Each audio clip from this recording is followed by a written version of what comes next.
या स्टूडेंट, हमारा ray optics चल रहा था क्लास 12 की फिजिक्स का, जहां पे हम इससे पहले टोटल इंटरनल रिफ्लेक्शन को डिस्कस कर रहे थे। पीआईआर हमारा पूरा का पूरा हो गया था। आज जो हम डिस्कस करेंगे वो हम डिस्कस करेंगे lateral shift and vertical shift को। Lateral shift and vertical shift in glass slab और इन एनी मीडियम, किसी भी मीडियम को लेकर के हम कर सकते हैं। ठीक है, तो हमारा जो आज का पहला टॉपिक होगा वो होगा वर्टिकल शिफ्ट। हमारा टॉपिक होगा पहला क्या? Vertical shift. क्या मतलब है वर्टिकल शिफ्ट का? तो देखिए, अगर आपके पास सपोज कर लीजिए कि ये एक वाटर का टैंक है, ये एक वाटर टैंक है जिसमें ये वाटर भरा हुआ है, ये वाटर भरा हुआ है अप टू हाइट h। मान लीजिए ये h हाइट तक इसमें पानी भरा हुआ है, और इसके अंदर सपोज यहां पे एक कोई कॉइन है, और इस कॉइन को अगर आप ऊपर से देखोगे ना तो ये कॉइन यहां पे दिखाई नहीं देगा, बल्कि इससे थोड़ा सा ऊपर में दिखाई देगा। मतलब ये कॉइन आपको यहां पे कहीं दिखाई देगा। ये असल में रियल में कॉइन है, और ये कॉइन का आपको असल में इमेज दिखाई देता है, जो कि थोड़ा सा ऊपर से थोड़ा नीचे से ऊपर उठा हुआ दिखाई देता है। तो हमें जो है पता करना है इस टॉपिक में कि ये कॉइन नीचे से कितना ऊपर शिफ्ट हो गया है, कितना ऊपर हमें उठा हुआ दिखाई दे रहा है। एंड दिस ऊपर का उठा हुआ distance is known as vertical shift. ये जो ऊपर उठा हुआ जो डिस्टेंस हमें दिखाई देता है, इसी को अपन क्या कहते हैं? वर्टिकल शिफ्ट कहते हैं। और इसी वर्टिकल शिफ्ट का हम यहां पर आज फॉर्मूला डिराइव करने वाले हैं, और इसको लेकर के हम कुछ कैलकुलेशंस वगैरह करेंगे। आई होप कि आपको समझ में आया होगा वर्टिकल शिफ्ट का क्या मतलब है। कि जब भी कोई ऑब्जेक्ट किसी डेंसर मीडियम में रखा हुआ है, और ऑब्जर्वर अगर ऊपर से, यानी ऑब्जर्वर अगर रेयर मीडियम से देख रहा है, तो वो ऑब्जेक्ट उसको थोड़ा सा ऊपर उठा हुआ दिखाई देता है। वो कितना ऊपर उठा हुआ दिखाई दे रहा है, यही अमाउंट हमारा वर्टिकल शिफ्ट कहलाएगा। ठीक है, तो चलिए इसका हम कैलकुलेशन करते हैं। तो कैलकुलेशन हम कैसे कर सकते हैं? तो देखिए, अगर हम वर्टिकल शिफ्ट की बात करें, वर्टिकल शिफ्ट की बात करें, तो लेट से कि हमारे पास ये एक टैंक है। मान लीजिए कि हमारे पास ये एक टैंक है, इसमें हमारा क्या है? इसमें हमारा मान लीजिए ये h हाइट तक कोई भी लिक्विड भरा हुआ है। इसकी हाइट मान लीजिए कितनी है? तो इसकी हाइट मान लेते हैं कि h है। यहां पर ये एक कोई ऑब्जेक्ट है। अब इस ऑब्जेक्ट से जो लाइट की रे होगी, इसमें से एक लाइट की रे ऐसी होगी जो कि एकदम सीधी जा रही होगी। यहां से बहुत सारी लाइट की रे निकल रही है, बट बहुत सारे से हमें मतलब नहीं है। हम कोई दो लाइट की रे लेंगे और उससे इमेज का फॉर्मेशन करेंगे। ठीक है ना? तो यहां से बहुत सारी लाइट की रे जा रही होगी। एक लाइट की रे ऐसी होगी जो एकदम सीधी ऐसे जा रही होगी, और जो एकदम सीधी जा रही है वो एकदम सीधी चली जाएगी, उसका कोई रिफ्लेक्शन नहीं होगा, क्योंकि यहां पर इस सरफेस पर एंगल ऑफ इंसिडेंस जीरो हो जाएगा। और एंगल ऑफ इंसिडेंस जीरो होगा तो एंगल ऑफ रिफ्लेक्शन भी जीरो होगा। और अगर एंगल ऑफ रिफ्लेक्शन भी जीरो हो गया तो इसका मतलब है ये लाइट की रे सीधी जा रही थी तो सीधी ही चली जाएगी। अब यहां से एक और लाइट की रे ले लेते हैं हम कोई। सपोज कर लीजिए कि एक लाइट की रे यहां पर ऐसा चल करके आती है इस तरीके से। तो यहां पर अगर चल करके आती है, और यहां पे अगर हम नॉर्मल ड्रॉ करेंगे, यहां पे अगर नॉर्मल अगर हम ऐसा ड्रॉ करते हैं, तो ये लाइट की रे यहां पर डेंसर से रेयर मीडियम में जा रही है। जब डेंसर से रेयर मीडियम में जाएगी तो ये लाइट की रे नॉर्मल से दूर भागेगी, away from the normal bend कर जाएगी कुछ इस तरीके से। और इस लाइट की रे को अगर हम पीछे की तरफ अगर बढ़ा देंगे तो ये रेड वाली लाइट की रे को यहां पर आकर के मिलता हुआ दिखाई देगा। और जहां पर इस लाइट की रे को मिलेगा ये, वहीं पर इस कॉइन का इमेज फॉर्म हो जाएगा। यानी कि बेसिकली ये जो सिक्का होगा, ये जो कॉइन होगा, ये कॉइन आपको यहां पर नहीं बल्कि यहां पर दिखाई दे रहा होगा। और ये जहां पे भी दिखाई दे रहा है, ये जो टॉप से इसकी डेप्थ है, ये जो टॉप से इसका डेप्थ है, इसको हम एपरेंट डेप्थ बोलते हैं, जिसको हम h डैश से डिनोट करेंगे। आई होप कि आपको समझ में आया होगा कि ये जो लाइट की रे यहां पर गई, इसको जब हम पीछे की तरफ बढ़ाते हैं तो यहां पर ये रेड वाली लाइट की रे को मिलता हुआ दिखाई देता है। यही हमारा इमेज हो जाएगा। और इस इमेज की जो एक्चुअल डेप्थ है from the top of the surface, this is known as basically apparent depth. ठीक है, and the difference between this apparent depth and the real depth is known as vertical shift. That means vertical shift is basically this distance, कि how much this coin is lifted from the bottom of this tank. तो जितना ये ऊपर की तरफ lift हो गया उसी को अपन वर्टिकल शिफ्ट कहते हैं। वर्टिकल शिफ्ट को हम स्मॉल डी से रिप्रेजेंट करेंगे। तो इसको हम अगर फाइंड आउट करना चाहें तो देखिए हम कैसे फाइंड आउट कर सकते हैं। ये लाइट की रे आ रही है, ये नॉर्मल है, तो this angle will be angle of incidence, we can say that is I, and this angle will be angle of refraction, that can be written as R, and अगर आप ध्यान से देखोगे तो ये भी एक नॉर्मल है और ये जो रेड वाली लाइट की रे है ये भी एक नॉर्मल है। तो ये व्हाइट लाइट, ये वाली और ये वाली, ये दोनों लाइट की रे पैरेलल दिख रही होगी। इसका मतलब है कि अगर ये एंगल आर है तो ये एंगल भी आर होगा according to the corresponding angle. ठीक है, अब देखिए क्या है, अगर हम इसकी कुछ नेमिंग कर दें, सपोज कर लीजिए कि ये पॉइंट हमारा ए है, ये पॉइंट हमारा मान लीजिए बी है, ये पॉइंट हमारा सी है और ये पॉइंट अगर हमारा डी है, ऐसा हम नेमिंग कर देते हैं।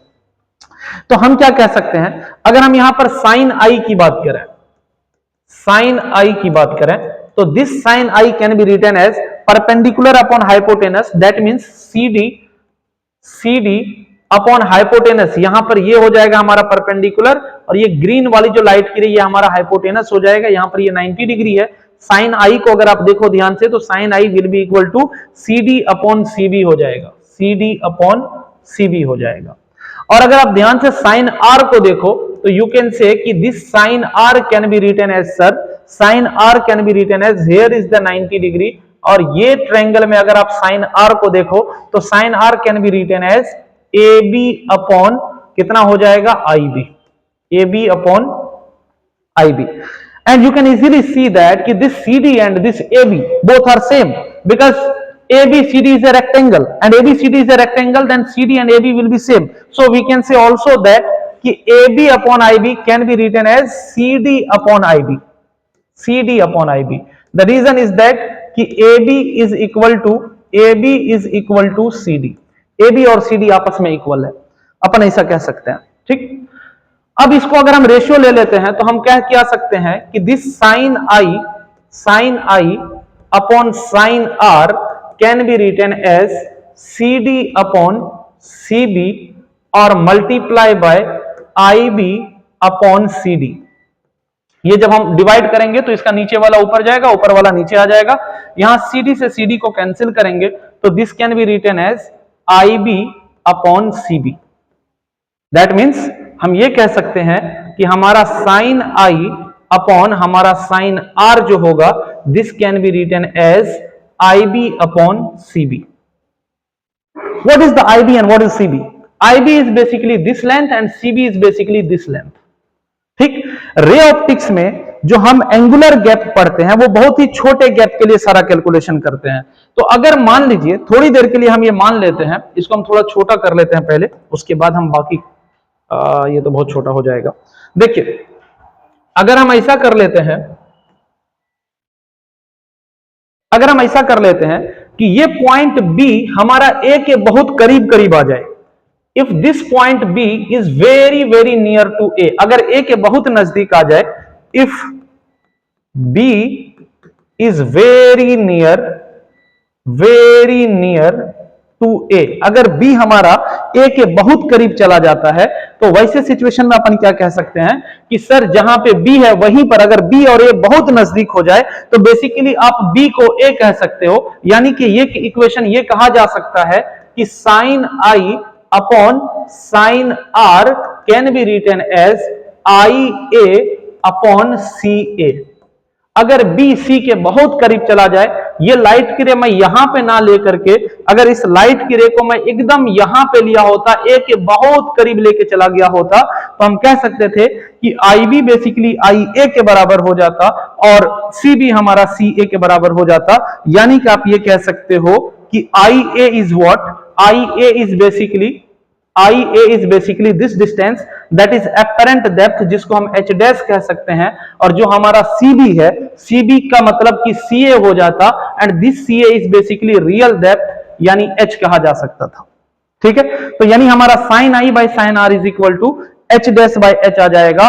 और हमें पता है स्नेल्स लॉ के अकॉर्डिंग कि sine I by sine are is equal to μ2 by μ1 होता है। यहां पर μ2 हमारा एयर है, जो मतलब जो जिसमें लाइट की रे जा रही है दैट इज बेसिकली एयर, तो यहां पर μ2 की जगह एयर का रिफ्रैक्टिव इंडेक्स डालेंगे जो कि 1 होता है, और μ1 का मतलब इस मीडियम का रिफ्रैक्टिव इंडेक्स जिसको अपन म्यू मान करके चल रहे हैं तो ये डालेंगे। तो sine I by sine R को हम क्या लिख सकते हैं, sine I by sine are is equal to 1 by mu हो जाएगा, that can be written as H dash upon H आ जाएगा।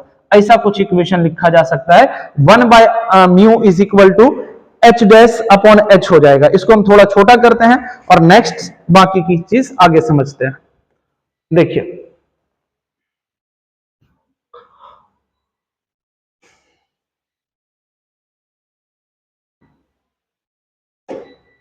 ऐसा कुछ हो जाएगा।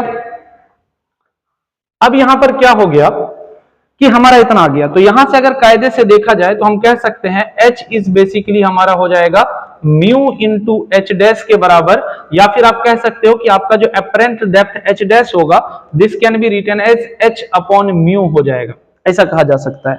तो अगर हम वर्टिकल शिफ्ट निकालना चाह रहे हैं तो वर्टिकल शिफ्ट हमारा क्या हो जाएगा, वर्टिकल शिफ्ट की अगर हम बात करें तो vertical shift is equal to, जिसको कि हम d से रिप्रेजेंट कर रहे हैं, तो d इज इक्वल टू हमारा हो जाएगा real depth minus apparent depth. Real depth मतलब ये जो पूरी जो गहराई है दैट इज h, और इसमें से जो हमें अपरेंट जो हमें दिखाई दे रहा है उसको अगर हम माइनस कर देते हैं तो बेसिकली ये कितना शिफ्ट हुआ है वो निकल करके आ जाएगा। So we can say d is equal to h minus H dash, और वी कैन से कि this d is equal to h minus H dash is what, तो H dash is basically h by mu हो जाएगा। और यहां से अगर हम देखें तो this d can be written as h को बाहर ले लेते हैं तो 1 माइनस 1 बाई म्यू हो जाएगा, और इसी को हम d is equal to h into mu minus 1 upon mu ऐसा लिख सकते हैं।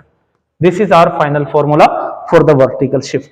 आई होप कि आपको समझ में आया होगा इतनी सी बात, ठीक।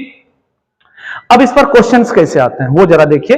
एक हम बस जेई मेंस का पूछा हुआ क्वेश्चन डिस्कस करेंगे इस पर, और देन उसके बाद हम अपना लेटरल शिफ्ट को डिस्कस करेंगे, ठीक है। आगे बढ़ते हैं। इस पर देखिए क्वेश्चन क्या पूछा जाता है। क्वेश्चन ये आता है, मैं सीधा लिख दूं या पूरा क्वेश्चन ही लिख देता हूं, या सीधा ऐसा समझ लीजिए कि क्वेश्चन कुछ ऐसा था, पूरा मैं डिक्टेट नहीं कर रहा हूं, ऐसे लिख देता हूं बस सिंपल, कि ये मान लीजिए एक ग्लास स्लैब है, ये एक ग्लास स्लैब है, और इस ग्लास स्लैब के अंदर एक एयर बबल है। इस ग्लास स्लैब के अंदर एक क्या है, ये एयर बबल है, ये एक एयर बबल है। अब इस एयर बबल को जब इधर से देखा जाता है, इस टॉप से देखा जाता है, तो ये एयर बबल यहां पर की जगह यहां पर दिखाई देता है। कितने डेप्थ पे दिखाई देता है, तो लेट से 6 सेंटीमीटर की डेप्थ पे दिखाई देता है। और जबकि इस साइड से देखते हैं, जब इस तरफ से देखते हैं, तो यही एयर बबल यहां पे दिखाई देता है। लेट से कितनी दूरी पर दिखाई देता है, तो 4 सेंटीमीटर पर दिखाई देता है। क्वेश्चन हमसे यह पूछ रहा है कि इस स्लैब की एक्चुअल थिकनेस कितनी है, यह पता करना है। इस स्लैब की एक्चुअल थिकनेस क्या है, यह पता करना है, और स्लैब का रिफ्रैक्टिव इंडेक्स 1.5 दे रखा है। यह क्वेश्चन है आपके लिए, ठीक। हमें एक्चुअल में थिकनेस कितना है ये पता करना है, यानी टी अपने को पता करना है। और यहां पर एयर बबल है, इस एयर बबल को जब ऊपर से देखते हैं तो ये 6 सेंटीमीटर के डेप्थ पर दिखाई देता है, नीचे से देखते हैं तो 4 सेंटीमीटर के डेप्थ पर दिखाई देता है। Actual thickness of the slab क्या है ये पता करना है। ये जेईई मेंस का पूछा हुआ क्वेश्चन है। तो देखिए इस क्वेश्चन को हम कैसे कर सकते हैं। इस क्वेश्चन को करने का सिंपल सा तरीका यह है कि रियल में, एक्चुअल में देखा जाए तो एक्चुअल में एयर बबल यहां पर है, ये एक्चुअल में डेप्थ है एयर बबल का। इस डेप्थ को अगर हम इधर से थोड़ी देर के लिए मान लेते हैं कि ये डेप्थ हमारी एक्चुअल में h1 है, और इधर से देखने पर ये एक्चुअल डेप्थ जो इसका है उसको हम h2 मान लेते हैं।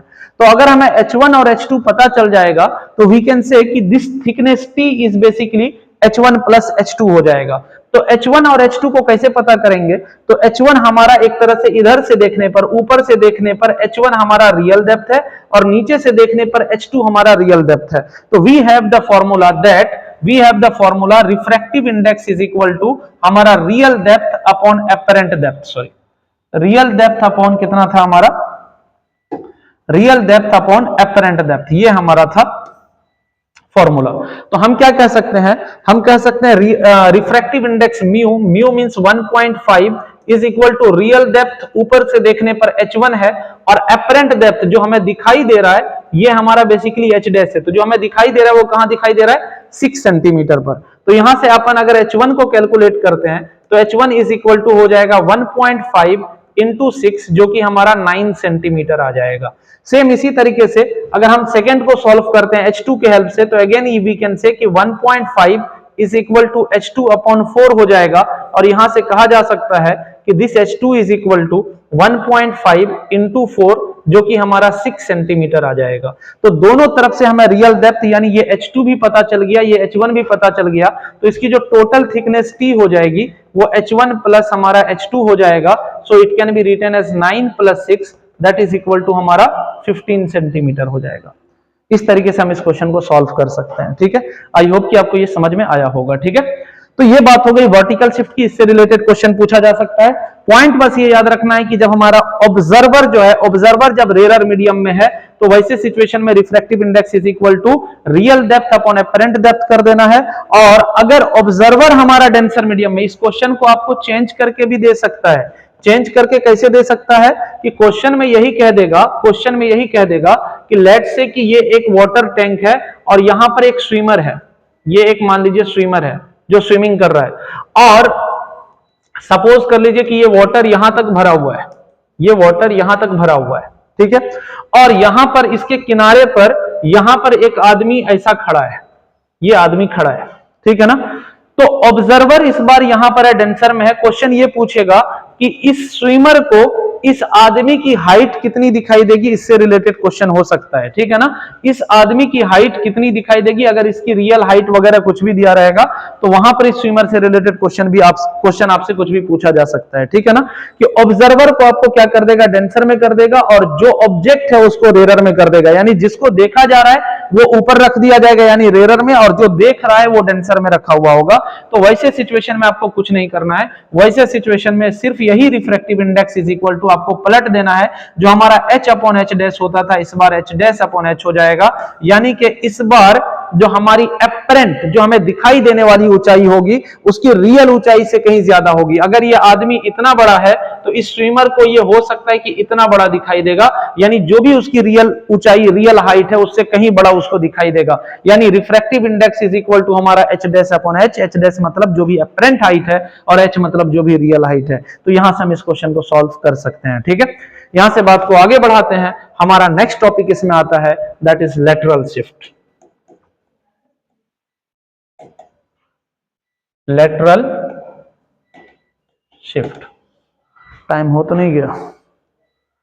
लेटरल शिफ्ट, तो लेटरल शिफ्ट किसमें हमें देखना है, lateral shift in glass slab देखना है। एक ग्लास स्लैब में हमें लेटरल शिफ्ट देखना है। तो मान लीजिए कि अपने पास क्या है, मान लीजिए कि अपने पास ये एक ग्लास स्लैब है,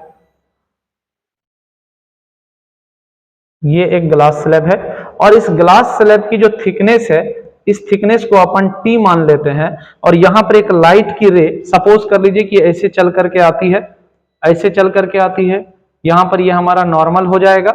नॉर्मल खींचने के बाद ये मान लीजिए एयर से चल करके आ रही है, और एयर से चल के आने के बाद ये ग्लास में एंटर करती है जिसका रिफ्रैक्टिव इंडेक्स म्यू है। तो बेसिकली लाइट जो है रेरर से डेंसर में आ रही है, और जब लाइट रेरर से डेंसर में आएगी तो नॉर्मल की तरफ बेंड करेगी, यानी ये कुछ यूं चली जाएगी, कुछ यूं चली जाएगी। अब यहां पर क्या होगा, इस वाले सरफेस पर अगेन लाइट डेंसर से रेरर में जा रही है, तो यहां से ये नॉर्मल से दूर जाएगी, तो ये कुछ यूं चली जाएगी ऐसा। तो ग्लास स्लैब में क्या होता है कि ये जो इंसिडेंट रे था, इंसिडेंट रे का एक्चुअल पाथ ये था, this was the actual path of the incident ray, and this is the emergent रे। इसको अगर हम नाम देते हैं इंसिडेंट रे का, this is incident ray let's say, तो this is what, this is basically emergent ray, बाहर निकलने वाली रे। और आप देख सकते हो कि आपकी जो इंसिडेंट रे है और जो इमर्जेंट रे है वो दोनों एक दूसरे के पैरेलल है, दोनों एक दूसरे के पैरेलल है।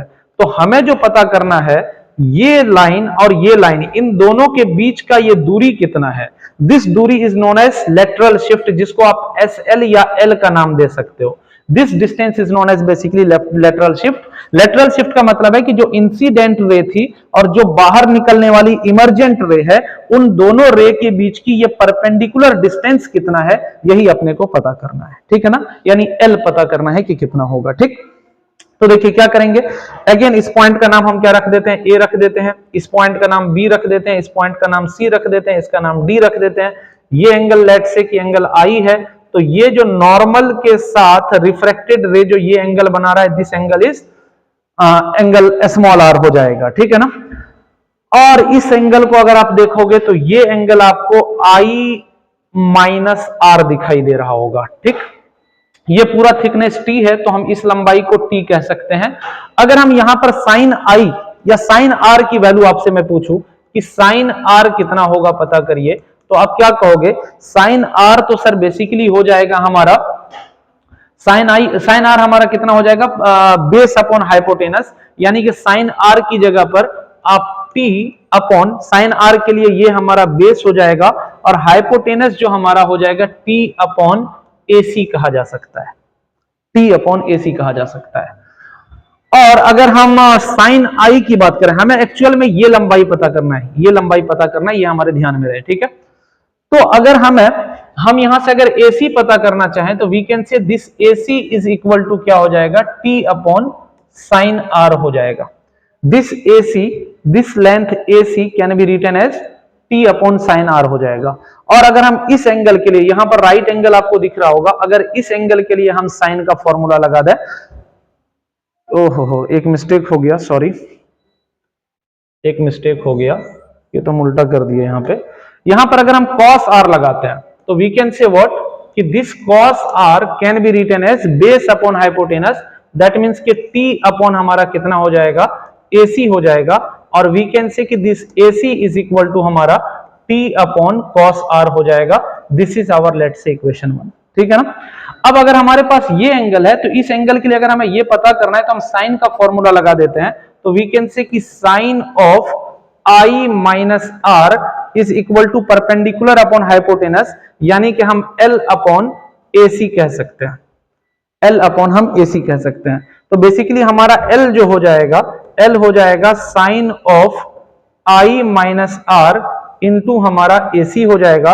और वी कैन से कि this L is equal to sine of I minus R into AC की जगह हम T upon T by cos r कह सकते हैं। यही हमारा जो फॉर्मूला होगा, यही हमारा लेटरल शिफ्ट का फॉर्मूला हो जाएगा। L is equal to sine of I minus R into T upon cos R कह सकते हो। इसी को आप ऐसे भी लिख सकते हो कि this lateral shift L can be written as sine of I minus R into T, और कॉस आर को हम ऊपर करके अगर लिखना चाहें तो इसको हम सेक आर ऐसा भी लिख सकते हैं। ये भी हमारा इक्वेशन सही हो जाएगा। ठीक है, अब इसमें थोड़ा सा केस देखते हैं। देखिए क्या केस हम ये देखते हैं,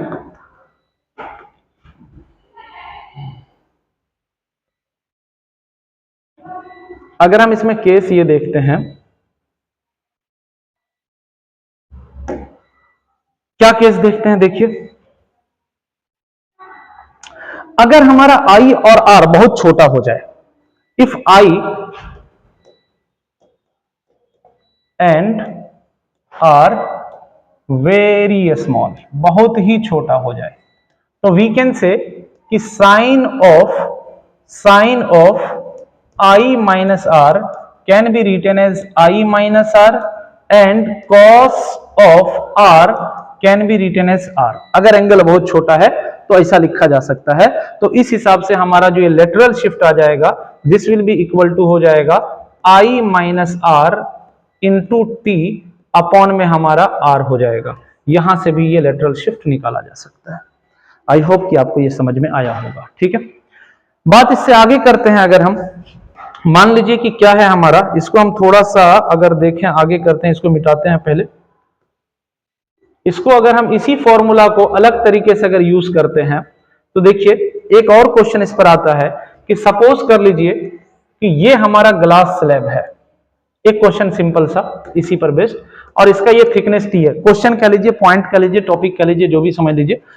ये मान लीजिए थिकनेस टी है। अब सपोज कर लीजिए कि लाइट की रे जो है इसके सरफेस के अलोंग ऐसा चल करके आती है, यानी सरफेस को ग्रेज करते हुए आती है, टच करते हुए आती है, और टच करने के बाद यहां पर इसका रिफ्लेक्शन होता है। रिफ्लेक्शन के बाद ये यहां से ऐसा आती है और ऐसा आने के बाद यहां पर ऐसा चली जाती है।